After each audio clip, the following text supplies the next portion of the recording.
de la ciudad. A medida que se va filtrando información y se recogen pruebas, los allí presentes se dan cuenta de que han estado conviviendo con un asesino en serie.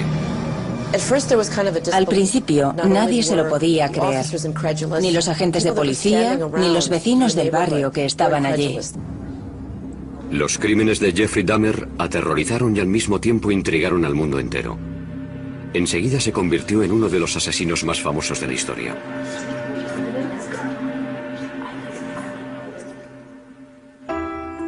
El hijo primogénito de Joyce y Lionel Dahmer nació en Milwaukee, Wisconsin, el 21 de mayo de 1960, poco antes de que se cumpliera su primer aniversario de boda. Lo bautizaron como Jeffrey. El día que nació Jeff fue un día muy feliz. Durante un par de meses todo era nuevo, distinto. Disfrutaba mucho y estaba feliz pensando en el futuro. Mientras su padre terminaba los estudios de química, Jeff se convirtió en un niño inteligente y cariñoso. Era un niño muy vital. Le gustaba luchar, correr y hacer gracias delante de la cámara. Le gustaba jugar y estar rodeado de otros niños. Era muy extrovertido. Jeff también era un niño tremendamente curioso. Le gustaba jugar con las cosas, tocarlas y estudiar su textura. Parecía que estaba en sintonía con su entorno. Simplemente quería saberlo todo sobre lo que le rodeaba. Pronto empezaron a fascinarle los animales.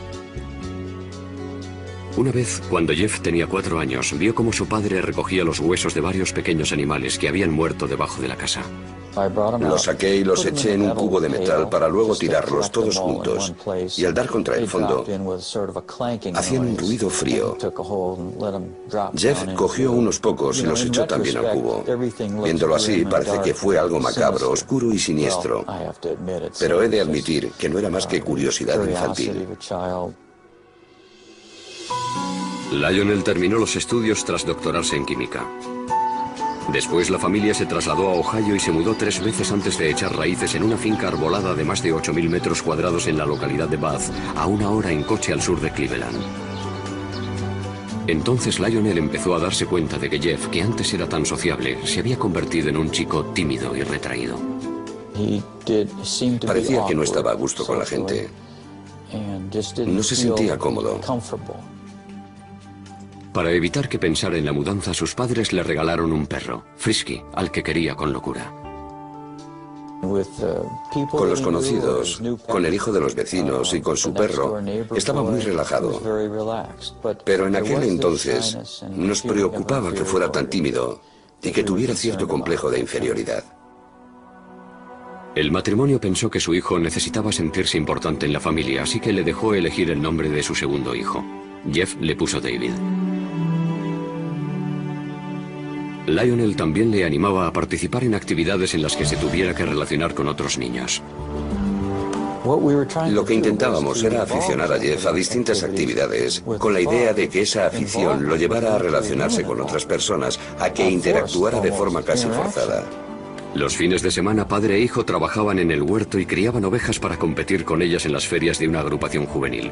Para conmemorar sus días de hortelanos, el joven Jeff le regaló a su padre una tarjeta que había hecho con un poema. En la parte de delante hay una foto mía comiéndome una mazorca de maíz y después Jeff puso una frase. Las cidras y las calabazas jamás se podrán comparar a un padre de pelo rizado tan fenomenal. Dice, poema de Jeff, te quiero muchísimo.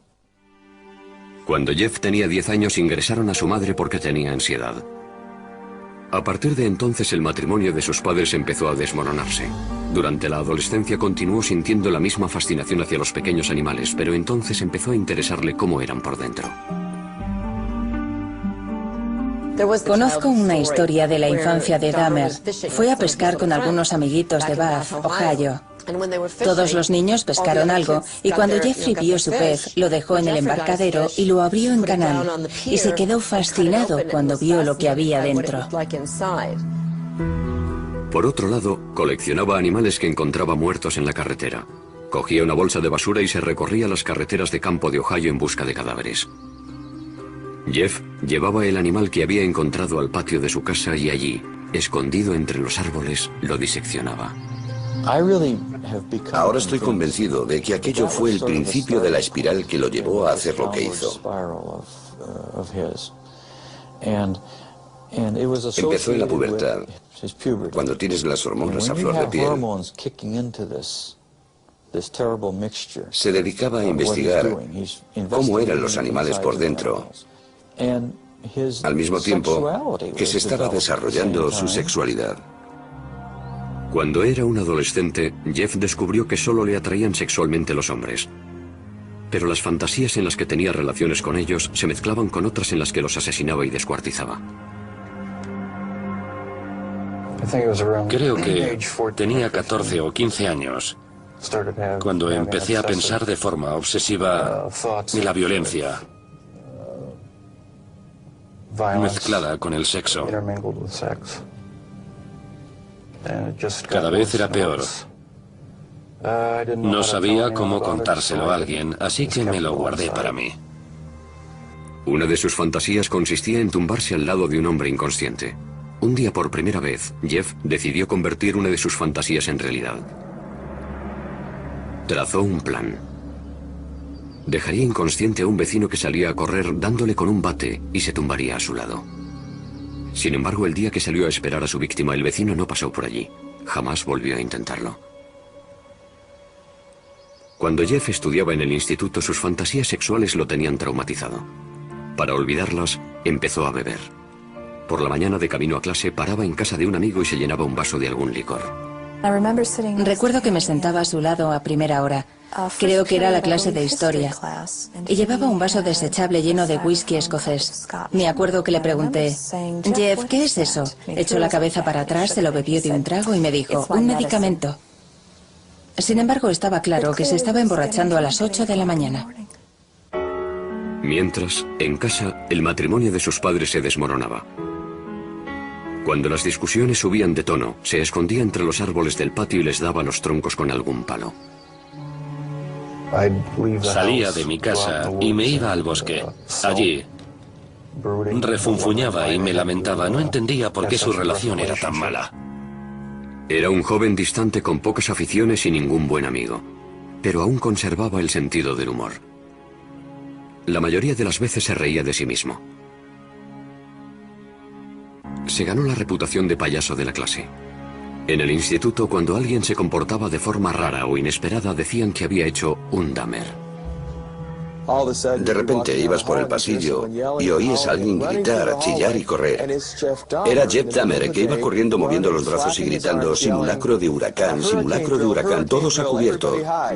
En una ocasión, Jeff les cobró algo de dinero a sus compañeros a cambio de montar un espectáculo en el centro comercial. Una mujer estaba regalando muestras de pipas. Jeff se comió una, luego otra y luego otra. Se comportaba como un chico muy educado, como siempre. Entonces, de repente, las empezó a escupir y a decir a voz en grito, soy alérgico, soy alérgico. Después se fue corriendo. Durante el primer año de instituto, Jeff fue de excursión a Washington, D.C. Jeff dijo, tengo una idea, vamos a ver al vicepresidente. Y todos nos echamos a reír y le contestamos, sí, claro, al vicepresidente. Jeff se fue a una cabina, y cuando volvió les dijo que dentro de 2 horas lo recibirían en el despacho del vicepresidente Walter Mondale.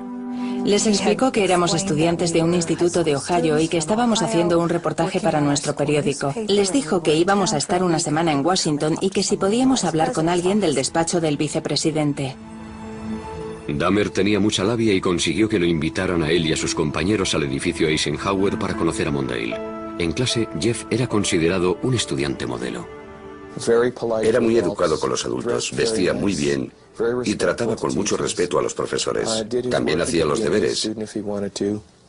Sacaba sobresaliente cuando quería y otras veces se saltaba las clases porque no le interesaban. Sabía ser muy educado y tenía muy buenos modales. Respondía, sí señor, no señor, a los profesores.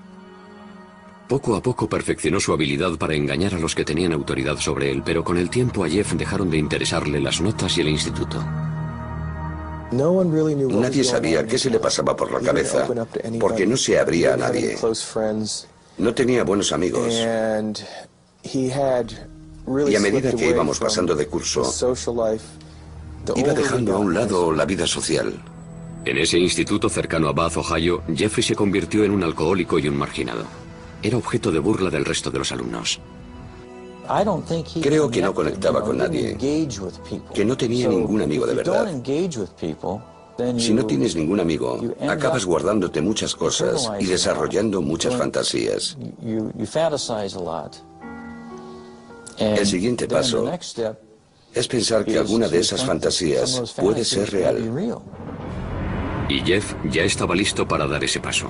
Justo después de terminar el instituto mató a su primera víctima. El verano de 1978 empezó para Jeffrey Dahmer con la ceremonia de graduación del instituto. A partir de ahí fue de mal en peor. Sus padres, tras años de terribles discusiones, se divorciaron. El padre de Jeffrey, Lionel, se marchó a vivir a un motel cercano a la casa familiar. Sin que Lionel lo supiera, la madre de Jeff cogió a David, su hijo menor, y se trasladó a Wisconsin. Jeffrey se quedó solo en casa intentando superar la ruptura de sus padres. A Jeff le hizo mucho daño que sus padres se divorciaran. No quería que sus compañeros de clase se enteraran, porque le daba vergüenza. Jeffrey Dahmer tenía 18 años, y como la mayoría de los adolescentes tenía fantasías sexuales. El problema era que en sus fantasías Jeffrey mataba a su amante. Estaba solo en una casa aislada, así que ahora tenía la oportunidad de llevar a cabo esas fantasías. Varias semanas después de la graduación, Jeffrey recogió a un autoestopista que se encontró en la carretera, Stephen Hicks, de 19 años. Ojalá hubiera seguido mi camino, pero no lo hice. Me di la vuelta y lo recogí.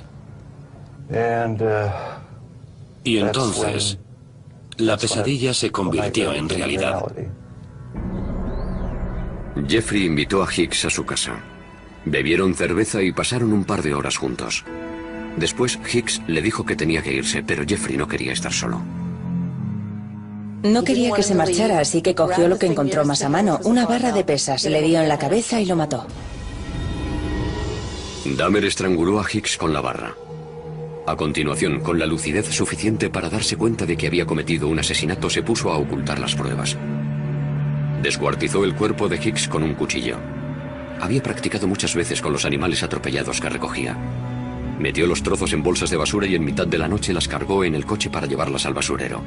De camino lo detuvo la policía por pisar la línea continua. Los agentes le preguntaron a Jeff qué llevaba en las bolsas y a dónde iba tan tarde. Jeff estaba atrapado. Sin embargo, había preparado una mentira. Les dijo, es basura, voy a llevarla al basurero. Y el agente no abrió las bolsas. Les dijo que había mucha tensión en su casa y que se le había ocurrido que yendo al basurero se olvidaría un poco de todo. La policía le puso una multa y le dejó marchar. Jeff volvió a casa atormentado por la culpa. Guardó los huesos de Stephen Hicks bajo la casa durante 2 semanas. Después los machacó con un mazo. Luego fue tirando los fragmentos en círculo entre las hojas y la maleza detrás de la casa. Un joven de 19 años que por lo que sabemos era un buen chico, desapareció de la faz de la tierra. En agosto, el padre de Jeffrey se pasó por la casa. Le pregunté, ¿dónde está tu madre? ¿Dónde está Dave? Y me contestó, se han ido. Yo le dije, ¿qué quieres decir con eso? Que se han marchado, se han ido. El padre de Jeff volvió a la casa y animó a su hijo a que se buscara un trabajo. Pero a él no le interesaba. Se pasaba el día bebiendo y hasta lo arrestaron por embriaguez. Lionel llevó a su hijo a las reuniones de Alcohólicos Anónimos y a un psicólogo. No le sirvió de nada. Nada podía borrar la violencia y el terror que aquel primer asesinato había grabado en su mente. Parecía que solo encontraba consuelo en el alcohol. A finales del verano, Jeff seguía en paro. Así que Lionel le sugirió una alternativa, la universidad, y apuntó a Jeff en la Universidad Estatal de Ohio. Para cualquier novato es duro adaptarse a la vida universitaria, pero si encima has matado a alguien, lo has descuartizado y has esparcido parte de sus restos por tu casa, debió de ser duro. Jeff se pasó el primer trimestre completamente borracho. Vendía su sangre a los centros de plasma para sacar dinero para cerveza.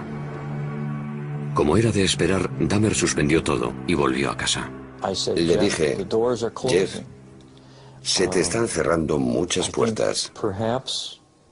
Quizá puede que el ejército sea lo que necesites. Jeff aceptó la decisión como todas las demás que habían tomado por él y se alistó. Tras finalizar la instrucción básica, lo enviaron a un hospital militar de San Antonio, Texas, donde lo prepararon para ser personal médico de campaña. Allí, Dahmer aprendió mucho sobre anatomía humana. Por primera vez en su vida, le emocionaba lo que estaba haciendo. La disciplina y la instrucción le vinieron bien. Cuando llevaba 6 meses en el ejército, su cuerpo enclenque había pasado a ser enjuto y fuerte y pasó de ser tímido y retraído a ser un hombre extrovertido. Sin embargo, este cambio fue pasajero. El ejército lo destinó a Alemania, donde Jeff volvió a caer en la bebida. Sus superiores se dieron cuenta y lo licenciaron antes de tiempo. Jeff se marchó directamente a Miami Beach sin comunicárselo a su familia. Encontró trabajo en una sandwichería y se instaló en un motel. Cuando se gastaba tanto en bebida que no podía pagarse la habitación, Jeff empezó a dormir en la playa. Una noche, una rata enorme se le subió encima y Jeff se llevó un susto tremendo. Aquel día nos llamó y nos dijo que necesitaba dinero. Le dije, no te mandaré dinero, pero sí un billete de avión para que vuelvas a casa. Fui a recogerlo al aeropuerto de Cleveland y llegó con una sonrisa en el rostro. Pero cuando me acerqué a él, me di cuenta de que no sonreía de felicidad, sino porque estaba ebrio. Lionel intentó ayudar a su hijo alcohólico. Intentamos que fuera un psicólogo. Lionel lo llevaba en coche hasta la consulta y veía cómo entraba por la puerta. Tiempo después, Jeff nos dijo que cuando Lionel se marchaba salía por la puerta de atrás y se daba una vuelta por el centro. Sin saber qué más hacer, Lionel mandó a Jeff a vivir a una localidad cercana a Milwaukee con su abuela. Jeffrey estaba más unido a su abuela que a nadie en el mundo. Pasó por un periodo de estabilidad cuando se fue a vivir a su casa. Jeff hizo un esfuerzo por encarrilar su vida. Dejó de beber, comenzó a ir a la iglesia y luchó contra su tendencia homosexual que él creía inmoral, lo que al final le llevó a fantasear una vez más con el asesinato. Encontró varios trabajos, primero en un banco de sangre y después en el turno de noche de una fábrica de chocolate. Sin embargo, este estilo de vida, de ir a la iglesia y vivir con rectitud, como él lo llamaba, no duró mucho. Cuando llevaba 3 años viviendo tranquilamente en casa de su abuela, Jeff tuvo que enfrentarse a sus miedos. En la biblioteca, un hombre le entregó una nota en la que le ofrecía favores sexuales. Dahmer le rechazó, pero años después dijo que aquella nota fue un punto de inflexión. Le despertó los deseos sexuales que había reprimido. Quería la compañía de otro hombre sumiso que colmara su apetito sexual, pero no le interesaban las necesidades de nadie más. Jeffrey encontró un compañero sumiso perfecto. Robó el maniquí de una tienda. Lo tenía guardado en el armario y lo sacaba para masturbarse encima de él. En ese momento, Dahmer ya barajaba la idea de tener una pareja a la que pudiera controlar totalmente. Su abuela lo encontró y le insistió para que lo tirara. Las noches que libraba, Jeff se dedicaba a conocer el ambiente gay de Milwaukee. Curioseaba en los sex shops e iba a las saunas. Las saunas eran perfectas para aquellos hombres que buscaban relaciones sexuales anónimas. Para que sus parejas fueran sumisas, Jeffrey les echaba somníferos en la bebida. Lo único que le estimulaba y le excitaba de verdad era que su pareja no tuviera voluntad. Cuando se quedaban inconscientes, se tumbaba a su lado y escuchaba los sonidos que emitía su cuerpo. Los latidos del corazón, el estómago. Sin embargo, aquellas experiencias se terminaron de repente cuando un hombre sufrió una sobredosis y estuvo una semana ingresado. Le pidieron a Jeff que no volviera por allí. Pronto descubrió los bares y discotecas de ambiente de Milwaukee que se convirtieron en el coto de caza favorito del asesino.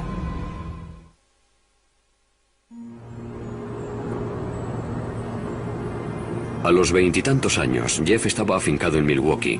Vivía en casa de su abuela y era asiduo de los locales de ambiente de la ciudad. Nadie sospechaba que este joven solitario y guapo con cara de niño iba a convertirse en un asesino en serie. Dahmer encajaba en cualquier grupo. Nadie podía decir, debe de ser un loco, ni tiene que ser un asesino. Por eso tenía tanto éxito. No era un tipo repulsivo. Y menos aún en los clubs de ambiente de Milwaukee. Era considerado un tío bueno en la comunidad gay. La gente lo encontraba atractivo. Muchas personas nos dijeron que era la clase de chico al que quieres cuidar y mimar. Sin embargo, Dahmer tenía un gusto muy concreto para los hombres. Los elegía por su cuerpo. Le gustaban los hombres altos, musculosos y delgados. No le importaba que fueran negros, blancos, amarillos, indios o mulatos. Si le parecían atractivos, intentaba ligárselos. En noviembre de 1987, Dahmer conoció a Steve Tuomi, un joven de 25 años en un club del centro llamado 219. Después de tomar unas copas se fueron a pasar la noche al Hotel Ambassador, que estaba muy cerca. Dahmer usó un viejo truco para que Tuomi entrara en ese estado de sumisión que tanto anhelaba. Le eché unos cuantos somníferos en la bebida para dejarlo inconsciente.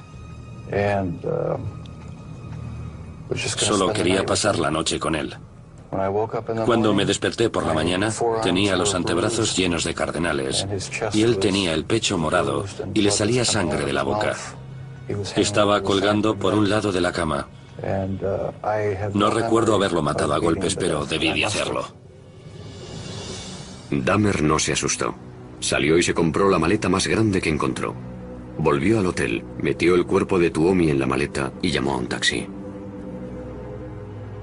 Bajó la enorme maleta y cuando el taxista la cogió dijo, debe de llevar usted un muerto aquí dentro. Y así era. Dahmer volvió a casa de su abuela y descuartizó a Tuomi en el sótano. A partir de entonces di rienda suelta a mi obsesión. Decidió que tras haber matado a una segunda persona, no volvería a intentar controlar sus deseos, que permitiría que controlaran sus actos por completo, que cedería ante ellos. Después de aquello dedicó su vida a complacer ese deseo sexual tan grande. Dahmer volvió a los clubs con la intención de asesinar y descuartizar a los hombres que conquistara. En la parada de autobús que hay junto al 219 conoció a James Dockstader, un joven de 14 años. Jeff le ofreció $50 por pasar la noche con él y el adolescente aceptó. No le hacía falta secuestrar a nadie ni retenerlo contra su voluntad. Jeffrey Dahmer, al igual que muchos asesinos en serie, era encantador. La pareja cogió el autobús y fue a casa de la abuela de Dahmer. Mientras ella dormía tuvieron relaciones sexuales orales. Después, Jeff drogó y estranguló a su acompañante. Afirmaba que de ninguna de las maneras pretendía hacer daño a nadie, por raro que parezca. Estrangulaba a todas sus víctimas porque le parecía la forma más humana de matarlos. Con Dockstader, Dahmer exploró sus más oscuras fantasías. Escondió el cadáver en el sótano durante una semana y tuvo relaciones sexuales con él. La mayoría de los asesinos en serie son desviados sexuales. El caso de Dahmer es distinto, porque era un auténtico necrófilo. Quería tener relaciones con personas inconscientes o muertas. Cuando James Dockstader empezó a descomponerse, Dahmer lo descuartizó en el sótano cerca de un sumidero que había en el suelo. 2 meses después, Dahmer conoció a Richard Guerrero, de 22 años, en un bar de Milwaukee. Siguiendo la misma rutina que en ocasiones anteriores, lo drogó y lo estranguló. Pasó unas cuantas horas con el cadáver antes de descuartizarlo y meter los restos del cuerpo en bolsas de basura para que lo recogiera el camión municipal de la basura. La abuela de Jeffrey empezó a preocuparse porque su nieto salía hasta altas horas de la madrugada y tenía un maniquí en la habitación, y porque notaba olores muy extraños en el sótano. Debe de ser perturbador vivir con alguien que piensas que te quiere y que en secreto se dedica a asesinar y descuartizar a hombres en el sótano de su casa. En el verano de 1988 le pidió que se buscara otro sitio donde vivir. Jeffrey alquiló un piso en un barrio del oeste de Milwaukee y aceleró su descenso a los infiernos. Un día se acercó a un niño de 13 años y lo convenció para que fuera a su casa. Lo acarició y el niño se asustó y se fue corriendo. Dahmer fue condenado por agresión sexual. pero los asesinatos seguían siendo su secreto. Le condenaron a 1 año de cárcel en 3er grado. Podía salir a trabajar en la fábrica de chocolate, pero tenía que pasar las noches en la cárcel. 10 días antes de que se hiciera efectiva la sentencia, Dahmer actuó de nuevo. Conoció a Anthony Sears en La Cache, un club de ambiente, y lo mató. Momificó la cabeza y los genitales de Sears y los guardó en la taquilla de su trabajo. Lionel Dahmer seguía preocupado por lo mucho que bebía su hijo. Escribió al juez solicitando que lo incluyeran en un programa de rehabilitación para alcohólicos. Lionel tenía serias dudas sobre las posibilidades de Jeff cuando saliera a la calle. No lo enviaron a ningún programa y Jeffrey terminó su condena 2 meses antes de lo previsto. Se trasladó a otro barrio humilde de Milwaukee. El alquiler de los apartamentos Oxford era barato y además estaban cerca de los clubs de ambiente. Estaba solo otra vez, así que era libre para alimentar su implacable apetito sexual. 3 semanas después de ser puesto en libertad, Dahmer empezó una orgía de muerte que duró 1 año. Elegía a algunas personas porque nadie las iba a echar de menos o porque llevaban un estilo de vida muy loco. Nadie se dio cuenta de que más de 1 docena de chicos jóvenes había desaparecido. No aparecía ningún cadáver, ni se vivía un clima de miedo en la ciudad. Una vez que comenzó aquella matanza, le dedicó todos sus recursos económicos, tiempo, dinero, esfuerzo, deseos, emociones y pensamientos. Era su mundo secreto. Asesinaba a la gente y la mantenía a su lado.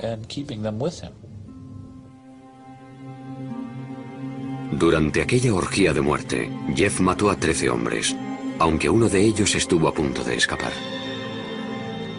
Dahmer había drogado a Conerak Shintason Fon, un adolescente de 14 años, hermano del niño del que había abusado el año anterior. Mientras Conerak dormía, Dahmer salió a buscar más bebida, y cuando aún no había vuelto, el chico se despertó. Salió tambaleándose a la calle, desnudo. Una vecina, al verlo, llamó a la policía. Milwaukee Emergency Operator 71. Okay, hi, I'm on 25th and State, and this is young man. He is butt naked. He has been beaten up. He is very bruised up. He can't stand. He's study fall out. He is butt naked. He has no clothes on. He is really hurt. Cuando llegó la policía, Dahmer ya había vuelto de comprar cerveza, y al igual que había hecho con la policía de Bath tras su primer asesinato, urdió una astuta mentira. Nada más llegar, interviene y dice que el chico es su amante y que simplemente está borracho, que se lo lleva con él a casa. Llevó a los agentes a su casa y les enseñó las Polaroids que le había hecho al adolescente, las cuales, según él, demostraban que tenían una relación. La policía pensó que el joven de 14 años era mayor de edad y lo dejó con Dahmer. En el informe dijeron que había sido una pelea de amantes. En cuanto los agentes se marcharon, Dahmer asesinó al chico. Los cuerpos se iban amontonando en el piso de Dahmer. Se compró un bidón de 215 litros y lo llenó de un potente ácido para disolver en él las extremidades y los torsos. Después de varias semanas en el ácido, los restos humanos se convirtieron en lodo, que tiró al retrete o por el desagüe de la bañera. Por otro lado, Jeffrey separó la piel de los huesos hirviéndolos en la cocina. Un olor extraño y ácido a muerte invadió el edificio. Muchos de los inquilinos detectaron que el olor procedía de la puerta de Dahmer. Recuerdo que le dije a mi marido, no sé qué estará preparando Jeff, pero es rarísimo. Jeff nunca compraba verdura, así que me preguntaba qué estaría cocinando, porque olía a callos. Los callos tienen un olor muy particular y desagradable. A Dahmer le asustaba estar solo. No quería que sus parejas le dejaran, ni después de haber muerto. Descuartizaba a sus víctimas y les sacaba varias fotos a lo largo del proceso que luego guardaba. Además, conservaba partes de dichas personas como trofeo. Una cosa llevaba a la otra. Cada vez tenía que hacer cosas más extrañas para satisfacer mis instintos. Diseñó un santuario con huesos del esqueleto y calaveras, pero aún no había encontrado a su compañero perfecto. Un hombre totalmente sumiso que estuviera vivo y no se descompusiera.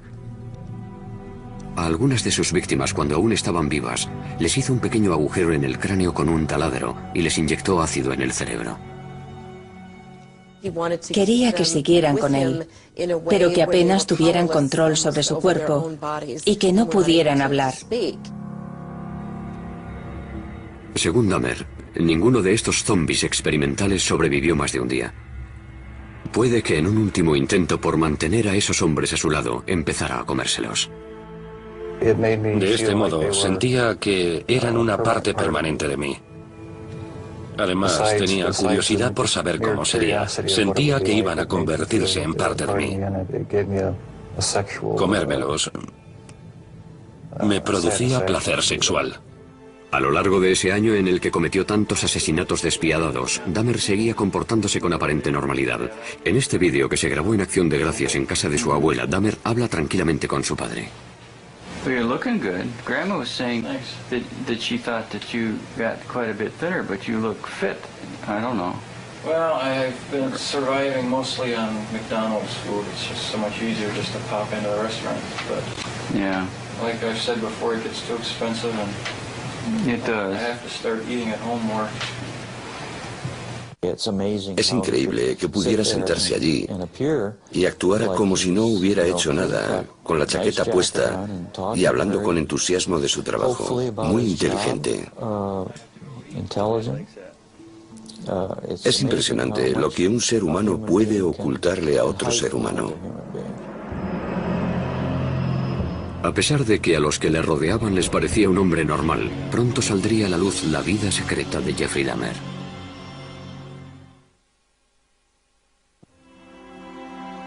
En julio de 1991, la ciudad de Milwaukee descubrió entre sus vecinos a un asesino en serie, el joven de 31 años, Jeffrey Dahmer. Un hombre, Tracy Edwards, logró escapar de los horrores del piso de Dahmer y parar a una patrulla que pasaba por allí. Cuando los agentes entraron en el piso, encontraron 83 polaroids de cadáveres en distintas etapas del proceso de descuartizado. En la cocina, descubrirían cosas aún más impactantes. Cuando los agentes entraron a su casa aquella noche, encontraron la cabeza de una de las víctimas en el frigorífico. También encontraron restos de cadáveres que Jeff había guardado en un congelador. Uno de los agentes abrió el congelador y oyó un grito. Más tarde se dio cuenta de que había sido él el que había gritado. Las cámaras de televisión grababan mientras sacaban lo que quedaba de las víctimas.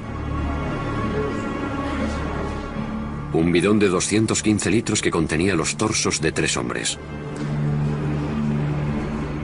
Un congelador con extremidades y carne, y ollas de metal con manos y genitales momificados. Lo que vimos aquella noche fue horrible. Nadie se podía creer que, en primer lugar, hubiera guardado todo aquello y, en segundo lugar, cómo pudo hacerlo sin que nadie se enterara. ¿Cómo era posible que nadie supiera qué estaba pasando exactamente? Esta vez, no había mentira que pudiera librar a Dahmer de la justicia. Andaba como si se sintiera derrotado. Iba con los hombros caídos y la cabeza agachada. Sudaba muchísimo y emitía una especie de débil quejido, similar al llanto de un bebé. En comisaría, la policía procedió a realizar un interrogatorio maratoniano al supuesto asesino. Al principio, Dahmer culpó a la bebida y dijo que no le habrían pillado si no hubiera estado tan borracho. Estaba claro que tenía miedo.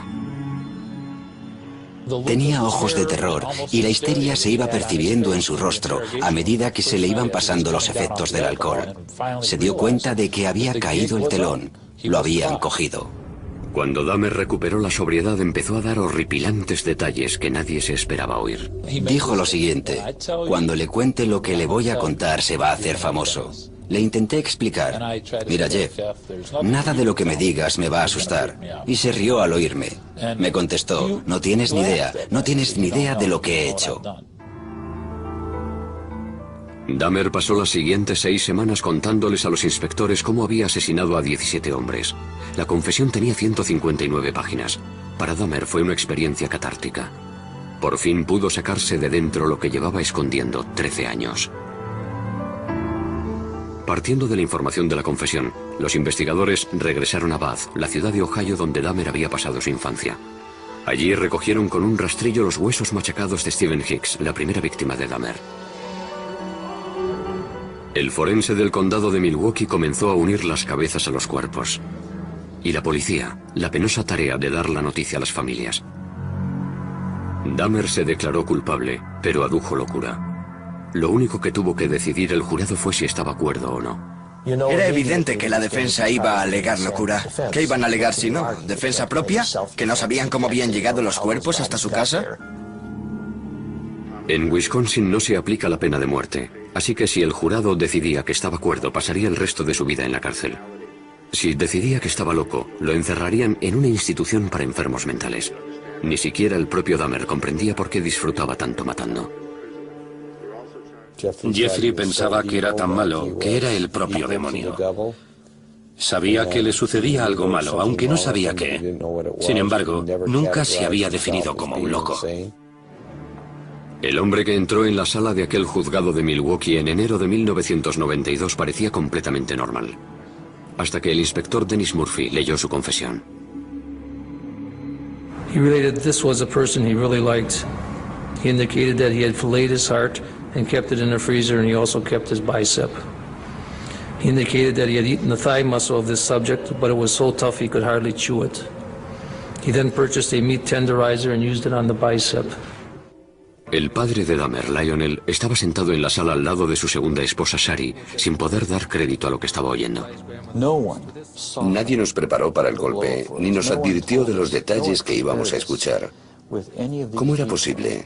¿Cómo era posible que no me hubiera enterado de nada? A pesar de lo horrendos que eran los crímenes de Dahmer, el país estaba fascinado.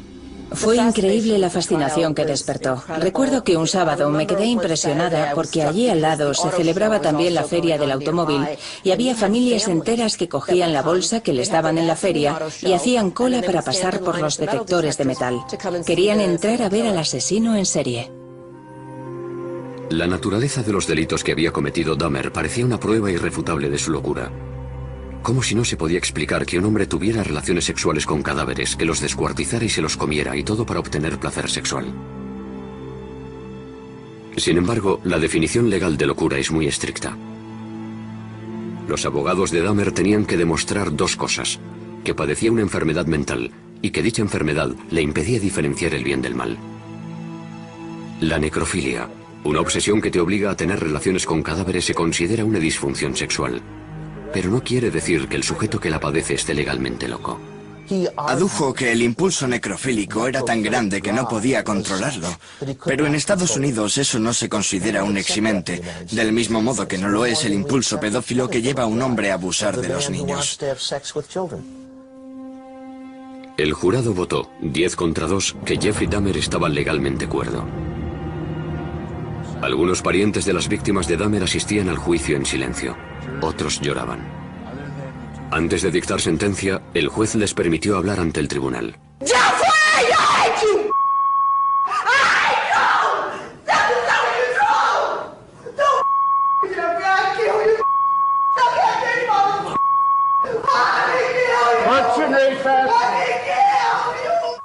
Una vez que se restableció el orden, Dahmer habló en público por primera vez.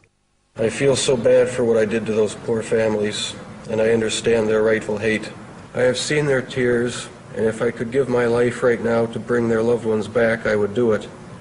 I am so very sorry. Muchos dudaron de que la disculpa de Dahmer fuera sincera. Se preguntaban si un hombre que había matado con tanta frialdad tenía conciencia o era capaz de sentir remordimientos. El juez condenó a Dahmer a 937 años de cárcel. Pero el suplicio solo duró unos pocos años.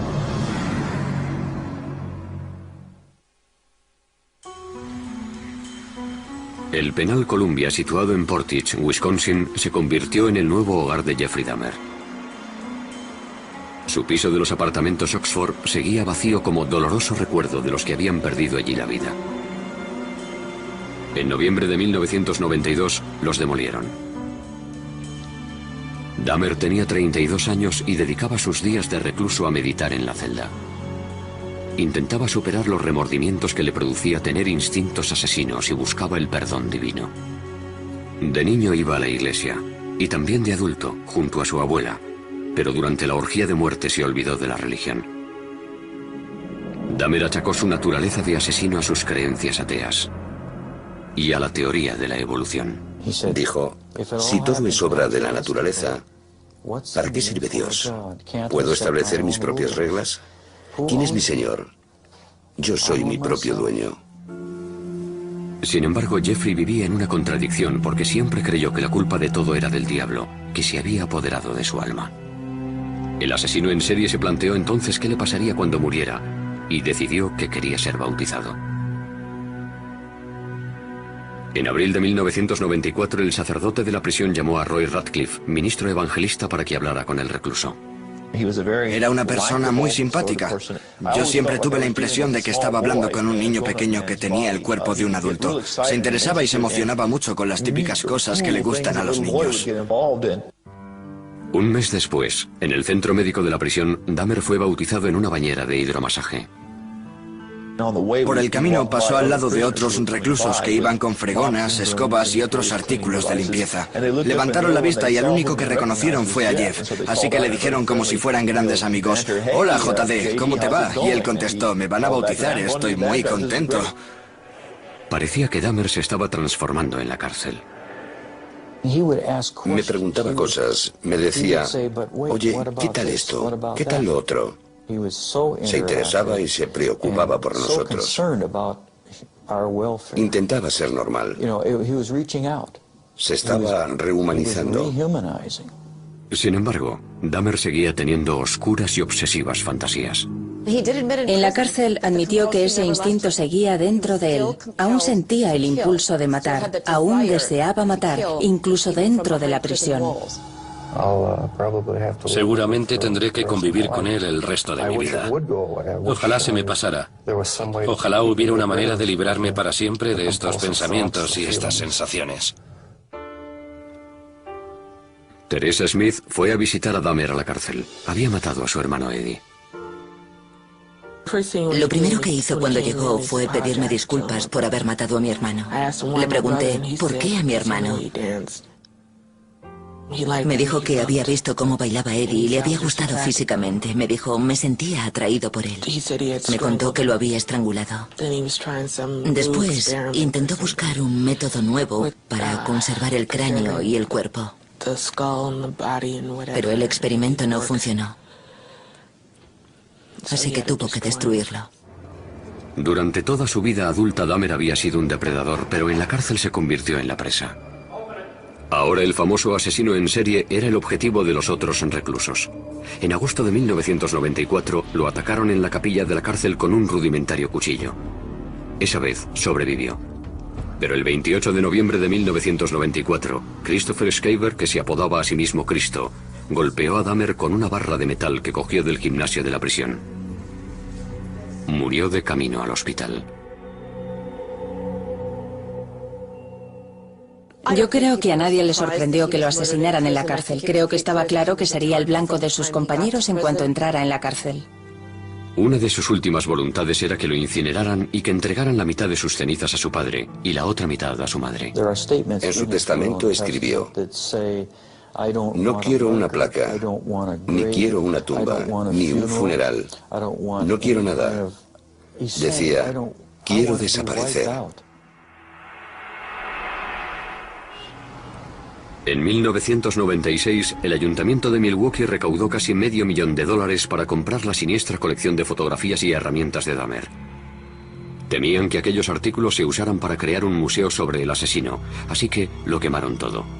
A pesar de que apenas quedan pruebas físicas de lo que hizo, la vida y los crímenes de Jeffrey Dahmer se han convertido en leyenda.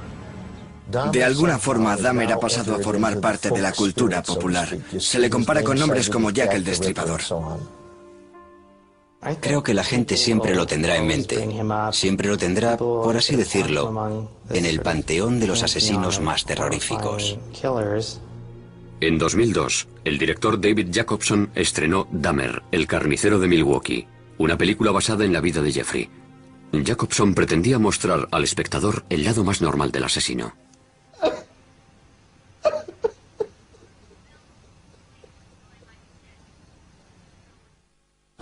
Quería mostrar su lado humano, lo que todos llevamos en nuestro interior. Quería acercarlo a todos nosotros, lo cual puede incomodarnos, pero creo que es muy interesante que el público vea la historia desde ese punto de vista. Los crímenes de Jeffrey Dahmer impactaron al mundo, pero los motivos que le llevaron a cometerlos es lo que continúa fascinándonos.